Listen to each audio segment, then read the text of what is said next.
வணக்கம் மக்களே, நம்ம சேனலை ஃபஸ்ட் டைம் பார்க்குறவங்க மறக்காமல் சப்ஸ்கிரைப் பண்ணிக்கோங்க.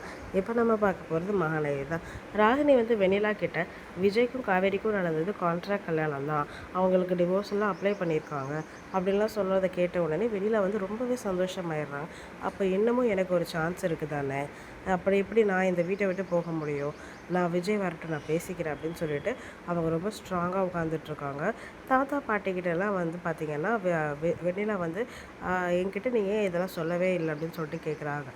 என்னடி சொல்லலை அப்படின்னு சொல்லிட்டு பாட்டி கேட்குறாங்க. விஜய் கல்யாணம் ஆனதையா? இல்லை இல்லை, விஜய்க்கும் காவேரிக்கும் நடந்தது கான்ட்ராக்ட் கல்யாணமாமே, ஏன் இதை சொல்லவே இல்லை அப்படின்றாங்க. உடனே தாத்தா செம்ம ஷாக்காகிடுறாரு. இது எப்படி இவளுக்கு தெரியும் அப்படின்னு சொல்லிட்டு அந்த டைமில் பார்த்திங்கன்னா ராகினியை தாத்தாவும் பாட்டி அப்படியே பார்க்குறாங்க. ராகினி உடனே அப்படியே சுற்றி முற்றி பார்க்குறாங்க. ஓ, இவ தான் சொல்லியிருப்பாளா அப்படின்னு சொல்லிட்டு. இல்லை, அது பார்த்திங்கன்னா அது அவங்களோட பர்சனல். என்ன பர்சனல்?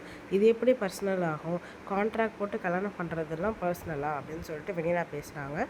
அந்த டைமில் பார்த்திங்கன்னா விஜய் வெண்ணிலாவோட மாமாவை கூட்டிகிட்டு வந்துடுறாங்க. அவங்க அவங்க மாமாவை பார்த்தோன்னே வெண்ணிலா ரொம்பவே சந்தோஷமாயிடுறாங்க. போயிட்டு என் மாமா எப்படி இருக்கீங்க அப்படின்னு சொல்லிட்டு வெண்ணிலாவும் கட்டி பிடிச்சிக்கிறாங்க. அவங்க மாமாவும் நீ எப்படிமா இருக்க, அவங்க அப்பா அம்மாவுக்கு இப்படி ஆயிடுச்சேம்மா அப்படின்னு சொல்லிட்டு ரொம்ப வருத்தப்பட்டுட்டு இருக்காங்க. சரி வாம்மா நம்ம வீட்டுக்கு போகலாம் அப்படின்னு சொல்லிட்டு அவங்க மாமா கூப்பிட்றாங்க.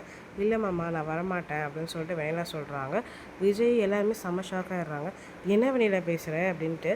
ஆமாம் விஜய், நீ பண்ணது சும்மா பொம்மை கல்யாணம் தானே அப்படின்னோடனே விஜய் ஷாக் ஆகிடுறார். என்ன சொல்கிற வெண்ணிலா அப்படின்னு சொல்லிட்டு. ஆமாம், நீ கான்ட்ராக்ட் கல்யாணம் தானே இப்போ விஜய் பண்ணிக்கிட்டேன், அப்போ நான் ஏன் போகணும் அப்படின்னு சொல்லிட்டு கேட்குறாங்க. நான் இதெல்லாம் உனக்கு யார் சொன்னா, உனக்கு எப்படி தெரியும் அப்படின்னு கேட்குறாங்க. உனக்கு அதெல்லாம் ஏன் விஜய், நான் சொன்னது உண்மை தானே, இல்லைன்னு சொல்லுவியா அப்படின்னு சொல்லிட்டு வெண்ணிலா கேட்குறாங்க. உடனே விஜய் உனக்கு அது தேவையில்லாதது வெண்ணிலா, நான் கான்ட்ராக்ட் போட்டது எதனாலும் உனக்கு தெரியாது, அந்த கான்ட்ராக்ட் இப்போ இல்லைன்னு நான் சொல்கிறது எதுக்காகணும் உனக்கு தெரியாது, தேவையில்லாமல் நீ பேசாத அப்படின்னு சொல்லிட்டு நம்ம விஜய் சொல்கிறாங்க. நம்ம சேனலை சப்ஸ்கிரைப் பண்ணவங்களுக்கு ரொம்ப நன்றி. சப்ஸ்கிரைப் பண்ணாதவங்க மறக்காமல் சப்ஸ்கிரைப் பண்ணிக்கோங்க.